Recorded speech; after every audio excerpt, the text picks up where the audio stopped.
ya bato ebele soki bateli bakofuza maki ya chrétien moto baosala mwa chrétien motuka baosala mwa chrétien mpona nini bato baoni kosala nzoto na bango verité te voilà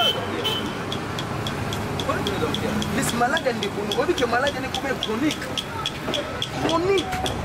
donc etika moke memi na liwa mais bakiso na pesi osalela yango boye omelisi ye lutu moko na ntongo lutu moko na pokwa lutu moko na midi parce que nete trois séances pourquoi pour ekende kolamusa bantikor na ye vous comprenez non oloba donc ça on comprend bien donc qui se fait comme dose unique oyo donc la melisi ye lutu moko na pokwa lutu moko na midi lutu moko na pokwa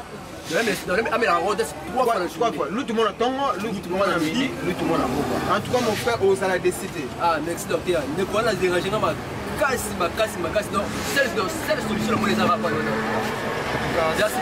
félicitations docteur félicitations merci beaucoup bonne année voilà merci idiot qui est tiré. C'est malade. Idiot qui est tiré. Enfin, moi je blague pas. Moi je suis un médecin trop sérieux. Comment ça? Comment ça?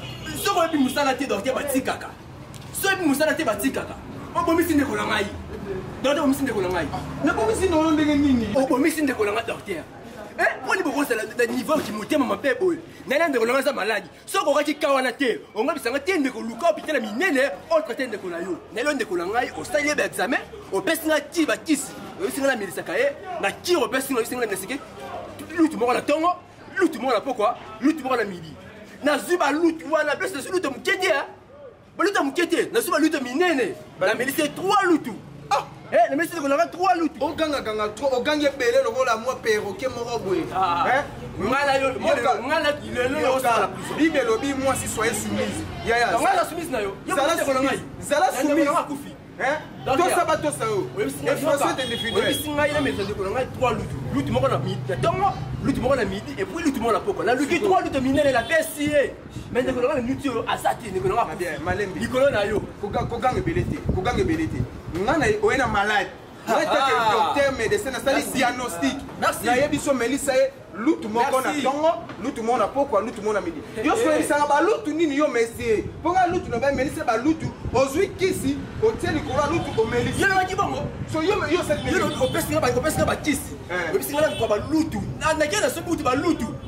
Na bandino na ba lutu na PC na ba lutu et bon on pas on la sanga so na koti ko sala ndela na PC 3 lutu. Yonde oza zoba. Na 3 lutu na yebisaki yo eza 3 lutu ya ngondo yo sa do yo zwi lobaki. Na lobaki 3 lutu eza ya bakisi komelise kisi. Yo zwi 3 lutu mo melisi ndeko ngo memena liwa. Komelise kisi. Na lobaki 3 lutu teke o melise 3 lutu ya bongo. 3 lutu melise na zwi kisi na tena lutu.